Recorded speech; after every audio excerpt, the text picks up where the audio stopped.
Falcons are actually relieved that he's kind of not there to create more of a distraction. Look, I mean, I said it the day it happened.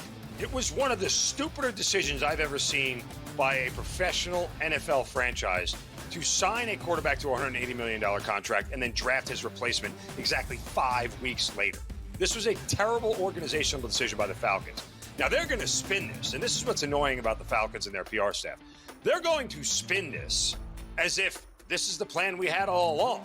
This is the plan that when, Kirk Cousins either got hurt or didn't play well or got too old, we were going to have Penix come in. And guess what? The new plan is now we're going to keep Kirk Cousins as a backup. So if Michael Penix gets hurt, we told you so. We were right for keeping him on the roster. We were smart for keeping him here. No, this whole thing has been an abject disaster. The Early Line, only on SportsGrid. The game is on. The stakes are high. But the action isn't just on the field. He's rearranging that rim. Get it inside! SportsGrid's in-game live. Your ultimate second screen experience. Just a little flyer, couple of 15.5 point live line. Every prop, every play, every day. Anything can happen. It's complete chaos. It's smarter to be on SportsGrid.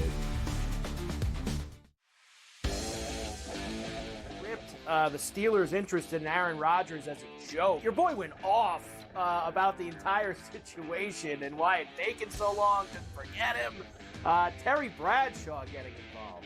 Yeah, and saying basically, what are you bringing him in for 1 year? All of this drama for 1 year at this guy, where he is now in his career is he's washed. Pharrell Coast to Coast, only on SportsGrid.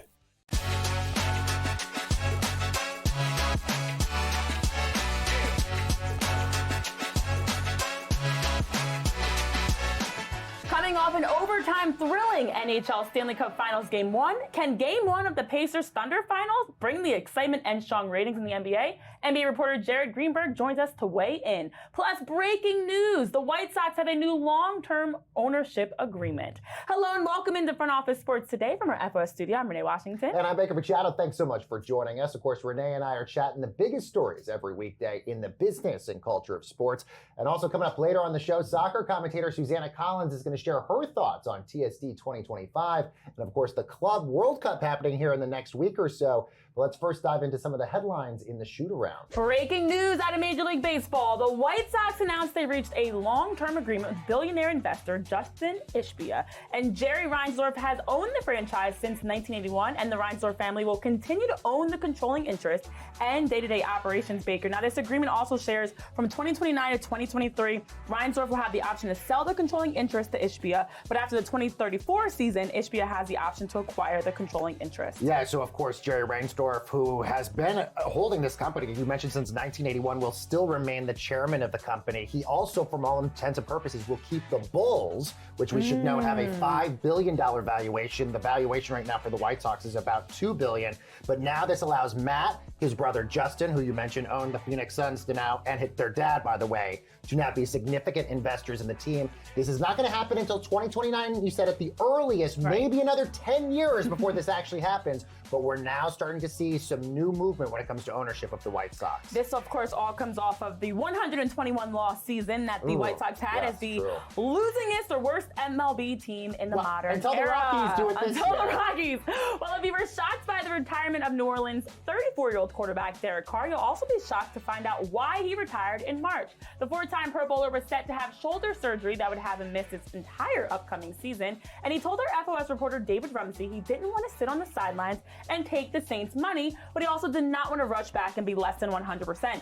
Now, it was $30 million of guaranteed money that the Saints were going to pay him that he was planning on getting in 2025 and the final 2 seasons remaining of his contract. But Carr said, Baker, it was never about money, and now, as he stepped away, he's just enjoying time with his family, especially his 2 kids, and feels happy with stepping away at this time. I mean, would you feel happy walking away from $30 million? I don't know, but yeah, you're right. He said he felt bad for the organization taking the money if he wasn't going to be able to contribute. We should note he is going to take that $10 million roster bonus that he did get in March. The big question, does he ever come back? He actually told David Rumsey me that he actually is enjoying retirement and maybe his next career will be in the media, maybe with his brother at NFL Network. So yeah, very interesting. Well, Coco Gauff has stamped her ticket to her second French Open final, facing world number 1 Sabalenka Saturday. And this week, Coco became the youngest player to get 25 Roland Garros wins since Martina Hingis did it back in 2000, and is now trying to become the first American, male or female, to win a French Open singles title in more than a decade. And the pressure's on for the 21-year-old because last to do it, Serena Williams in 2015, and this is the longest gap amongst the 4 Grand Slams. By the way, the longest for men, even longer. 26 years, Andre Agassi, 1999 was the last time a man won the French Open. But she has to get past Sabalenka. She's beaten her before. She beat her in the 2023 US Open. She also beat her at the WTA Finals last year in Saudi Arabia. So this is going to be an amazing matchup. And then also when you look at the future of tennis for the United States, it's very exciting because you look at 8 Americans, 5 women, 3 men made the round of 16 at the French Open this year. That is the best for Americans in 40 years. Well, the Celtics NBA championship over the Mavs last year led to the lowest watched NBA final since 2021. How will the Thunder Pacers championship unfold? Let's get into that in our main event. We now welcome in NBA reporter for TNT, Jared Greenberg, to discuss it more. Jared, welcome. Nice to have you here. Renee, Baker, great to be on with both of you. I love what you guys are putting out every day. Oh, thank you so much. Let's jump right in because NBA Commissioner Adam Silver has shared he's not concerned about this NBA Finals matchup of 2 smaller markets. We know NBA playoff ratings are up 3%. That Eastern Conference Final Game 6 was the highest most watched game across the postseason so far. And Jared, it is 2 teams though looking for their first NBA championship in this iteration. We had 3 ABA championships for the Pacers, 1 for Seattle before they were OKC. What are your thoughts on this new era of greatness, youth, and even the NBA parity with no clear favorites or dynasties? Well, first of all, I'm fascinated how fans are talking about ratings. Like, it boggles my mind that fans care about this. They care about the advertising dollars that come in. Listen, the NBA just signed a new 11-year media deal with 3 partners. The NBA financially is fine for a very long time, whether a lot of people or no one watches this NBA Finals. But I'm telling you, you're going to miss out if you don't watch this NBA Finals because I think it's a fantastic matchup. I think the whole market size thing means nothing anymore in sports because no matter where you live, you can watch any and every game. And listen, I'm a fan of greatness. I would prefer dynasties over parity, but dynasties have to start somewhere. We did not predict in 2015 that the Warriors would eventually win 4 championships.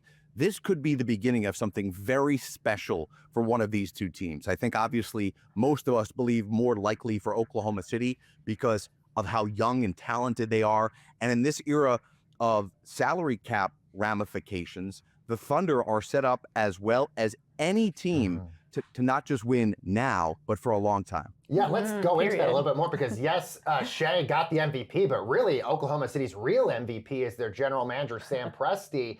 To your point about roster construction, I mean, this is NBA Finals. Both of these teams have on the lower end of the payroll spectrum compared to the Bostons and the Denvers and all these other teams. You mentioned Golden State. Is this the future of how NBA rosters are going to be constructed like Indiana and OKC?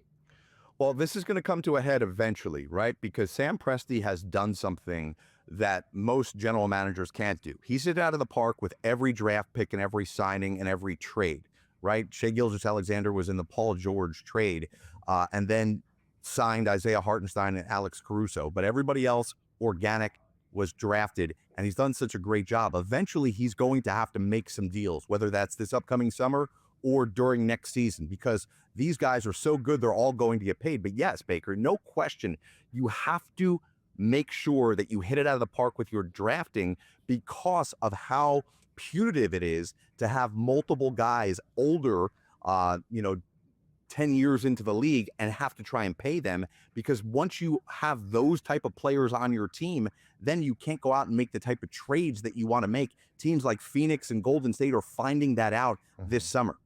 Yeah, and of course, OKC is the favorite, coming in with the second best net rating in NBA history behind the 72-win Bulls of 95-96. Well, Jared, also this past weekend was a sad day for you guys at TNT.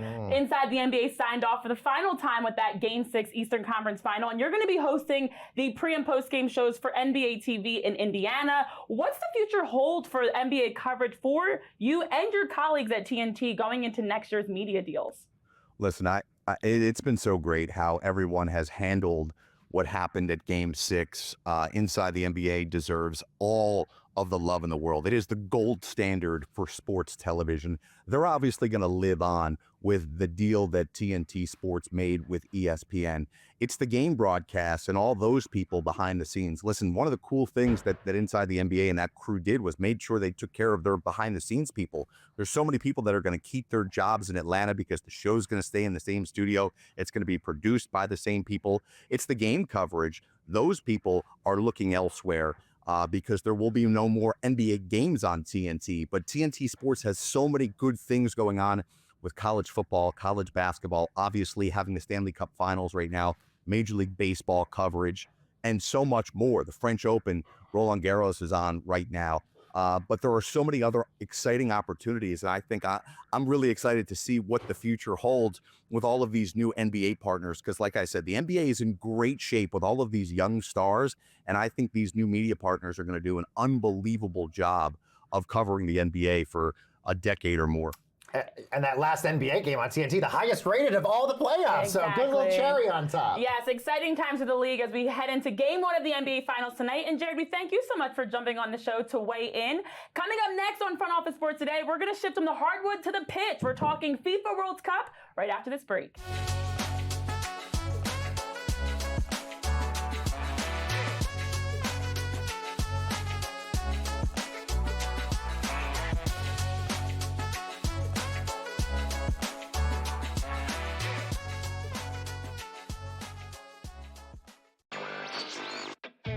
No one is going to pick Indiana.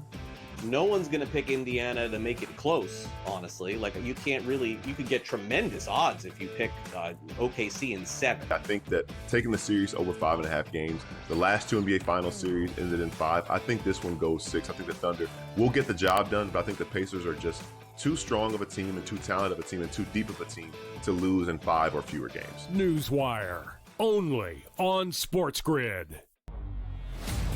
The Knicks really got past that playoff dragon for them that really stood in their way. So for the New York Knicks to be the Celtics and then an outright favorite to win the Eastern Conference Finals, that's where the disappointment is. The goalposts got moved, right? Because when you went into the Celtics series, a lot of Knicks fans said they weren't going to be this. I'll say this is more unprecedented than the 99 run when they were the 8 seed. The Early Line, only on SportsGrid. Face. It's the new face. New face of what? The hell are you talking about? Like seriously. Oh, the new face of the NBA, Anthony. Yeah, okay. You know what I mean? Like, really? Guy's got 2 shots. You're the face of the NBA. Slow down. He's a good player. I've always thought the whole face of the NBA thing was comical. You want him to be the face of the NBA because you don't like it that all the other faces in the NBA aren't American. Sports Rage tonight, only on SportsGrid. And if you go through Cat, that means Cat at 11-1 could be Eastern Conference Finals MVP. The worst team in the WNBA is the Chicago Sky. They have no perimeter play. They're playing Sloot too many minutes. And Angel Reese doesn't have the help she needs. Betting above the rim, only on SportsGrid.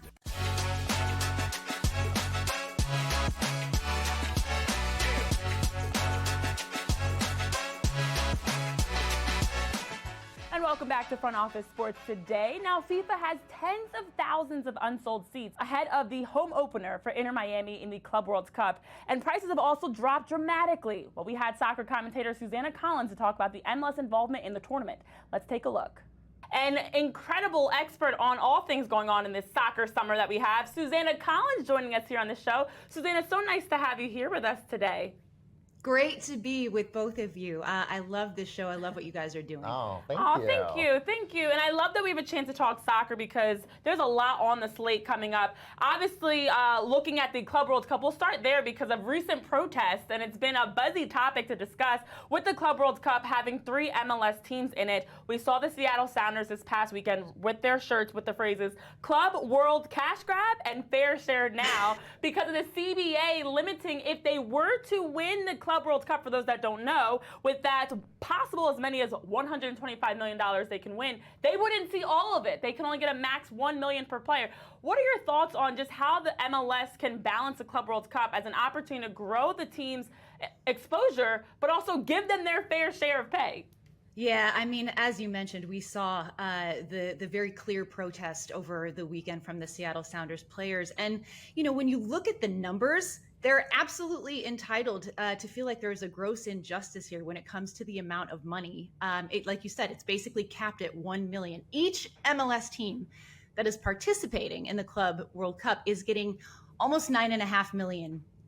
So when you look at the disparity, and then you get more the farther you advance in the competition. So when they look at this, and if a MLS team was to go on a significant run, that's a lot of money. And so there's a lot of pressure right now, especially on the Players Association to kind of unify and force MLS's hand to make this right. Now, there have been outreach, but MLS has kind of put off those negotiations. I think that it's one of these things where the players are really, really going to have to galvanize and find a clear path forward and open these talks, open dialogue conversations with the league, because when all those feelings of just feeling like you are not getting what you deserve, that is going to affect the product on the field.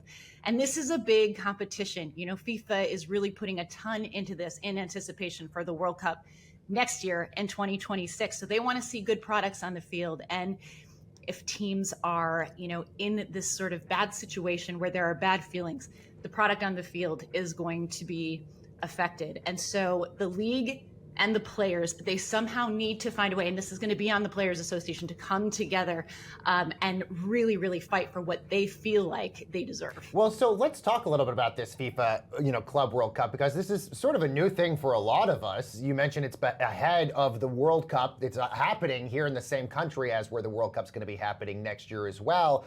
But what are sort of your expectations here for this new tournament? Do you think this is going to be incredibly successful and get a lot of attention for the World Cup in a year from now? I mean, that is certainly the hope, right? And that is certainly FIFA's hope for them.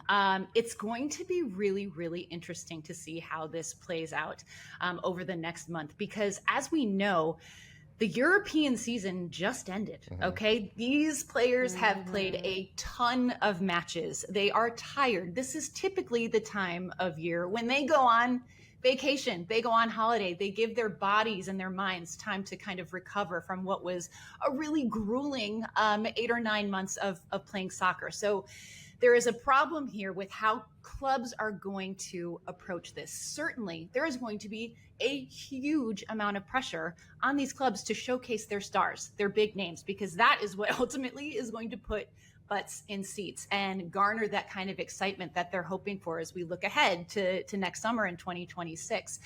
But a lot of clubs, are they going to be willing to do that? Are they going to be willing to sort of put at risk or injury risk their top stars, because they're already thinking of next season? And schedule congestion is something that we have been talking about in the soccer world for the last probably 3 seasons. I mean, there are so many more competitions. There are so many more matches. Guys need recovery time.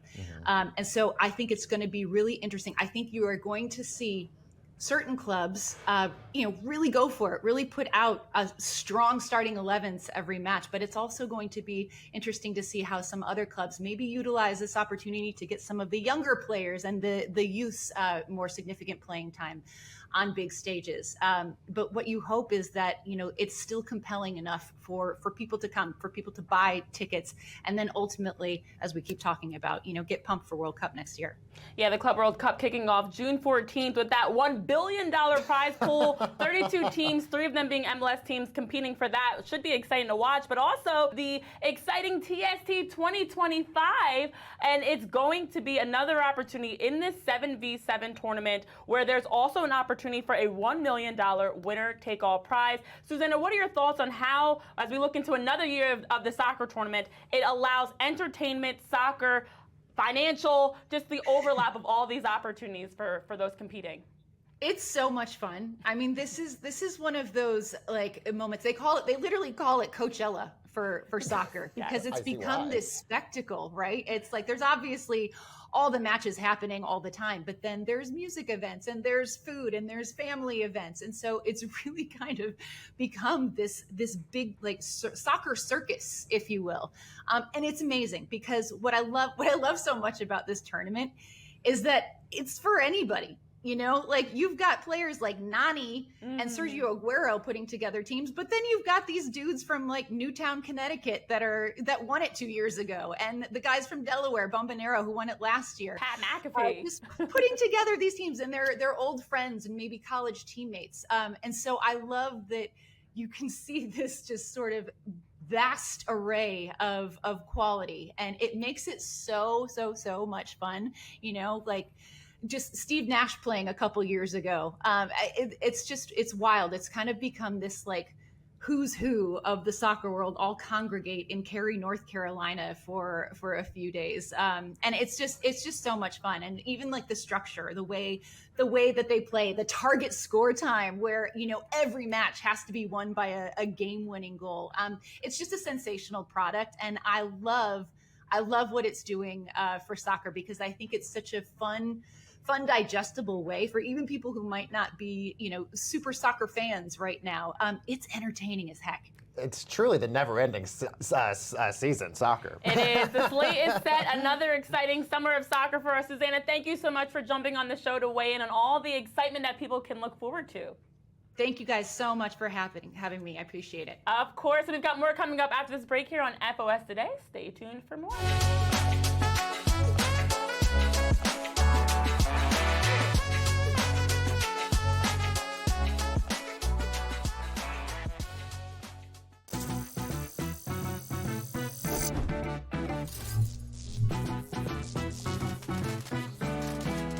Did you know sportsbooks tend to draw up tighter bet lines for events that get even more bettors, like championship games or major matchups? My tip, try betting on less popular sports. You might have a better shot at beating those odds. Now, go get lucky. See you in Las Vegas. Let's get lucky. No one is going to pick Indiana. No one's going to pick Indiana to make it close, honestly. You could get tremendous odds if you pick OKC in 7. I think that taking the series over 5.5 games, the last 2 NBA Finals series ended in 5. I think this one goes 6. I think the Thunder will get the job done, but I think the Pacers are just too strong of a team and too talented of a team and too deep of a team to lose in 5 or fewer games. Newswire, only on SportsGrid. The Steelers' interest in Aaron Rodgers as a joke. Your boy went off about the entire situation and why it taken so long to forget him. Terry Bradshaw getting involved. Yeah, and saying basically, what are you bringing him in for 1 year? All of this drama for 1 year at this guy, where he is now in his career is he's washed. Pharrell Coast to Coast, only on SportsGrid. We're going to go through every single thing, and I've got a great team behind me that's going to help me get the job done. I want this to be the place that people come to. There is going to be an energy to game time decisions that you will feel night in and night out. We are going to hit every single one of those markets that you need to know about. We will have everything at our disposal, and we will use that to our advantage. There is not going to be a better place, I promise you, than Game Time Decisions. I'm Kevin Walsh. Tune in to Game Time Decisions weekdays on SportsGrid.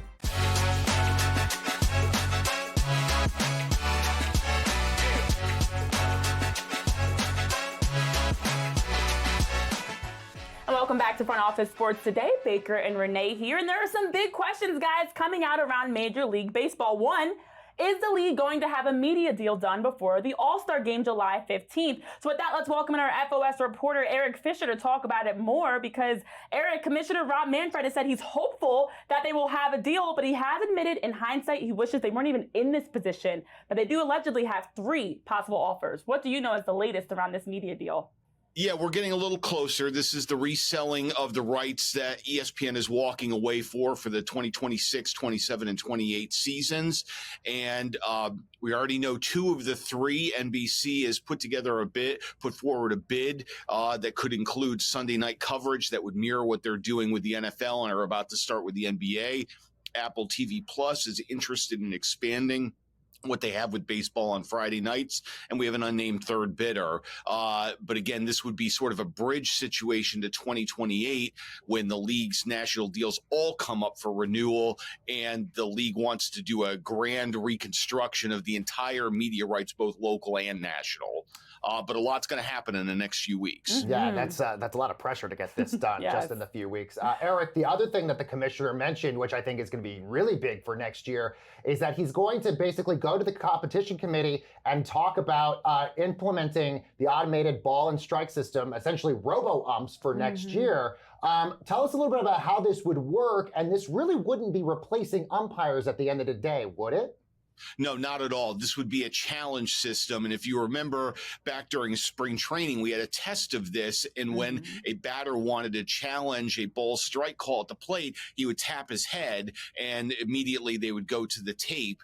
And there was a general receptiveness to this technology. It is a change. It is a different step, but most players seem to like it, and I think we're sort of working around the details here. It's really just a matter of getting the fine tune of all the mechanics really worked out. And when I was at the owners' meetings yesterday, the commissioner really spoke about getting the players comfortable with this. And that's really just, again, getting into the weeds and making sure all of those final details are really worked out. But it's just a matter of sort of when and exactly how, but it is coming. Well, Eric, I know you were there at the owners' meetings, and Manfred spoke about a lot of issues: Tampa Bay Stadium, the reinstatement of Pete Rose, the Olympics in 2028. What also jumped out at you as one of the more pressing or even maybe surprising points that Rob Manfred had? Just how much the Rays situation has become a quagmire. I asked him directly about that, and they're going to try to get back into Tropicana Field next year. The hurricane restoration work is ongoing. They got to get through another hurricane season this summer. He spoke directly about not knowing what's going to happen there, and obviously nobody does. And they were going to play out their lease through 2028. But after that, who knows? And there are calls for Stu Sternberg to sell the team. Usually when we've raised this issue before, the commissioners had a much more direct, we believe in the Tampa market, we believe in Stu Sternberg, we're there to stay. I didn't get any of that vibe this time. And so what happens in a few years with this franchise, it's anybody's guess at this point. Wow, really Very interesting. Well, you did a fantastic job outlining all the different issues that Rob Manfred spoke about in our Front Office Sports piece that people can check out online. And we thank you so much, Eric, for jumping in and sharing the insight around what's going on with the future of baseball. Sure. All right, let's switch back into the NBA Finals around the future of a signature shoe and see what's bubbling over at the FOS water cooler. Now, ahead of the first game of the NBA Finals, Tyrese Halliburton has dropped a sneak peek of his very first signature shoe, the Hallie one, which is set to release in September, and the Hibiscus shoe. He's going to be rocking it in the NBA Finals, and it's interesting because it's got this low-cut silhouette. He's got his logo on the tongue of it, and Puma and Tyrese Halliburton get to share this new shoe right ahead of NBA Finals. Great timing. I mean, yes, this is great promotion for him. On the tongue of the sneaker, you see his logo, which is obviously big for him. I'm not the biggest fan of the hibiscus color, and I don't know how it's going to sort of mesh with the yellow of the Pacers jerseys, but these will be available for everybody to purchase in September on Puma's website and in select Puma stores. And he actually did this in partnership with Soleil Bembry, who has done a ton of collabs in terms of sneaker collabs with other people. LaMelo Ball also has his own deal with Puma as well. They're really trying to get back in with basketball players. So I think it's fine. I want to see other Tyrese Halliburton shoes. I know though. Benbury said they recruited Halliburton with Puma because he is him, but I also wonder what would have happened if they didn't make it to the finals. When would the shoe have dropped? Yes. We don't know, but we do know tomorrow we've got former NFL player Brandon Copeland joining us on Front Office Sports Today, talking about his work with college athletes and in the NIL space. So make sure you guys are ready to tune into that, and we appreciate you for hanging with us today here on FOS Today. Have a good rest of your Thursday. We'll see you one more time to close out the week here for more. Bye, guys.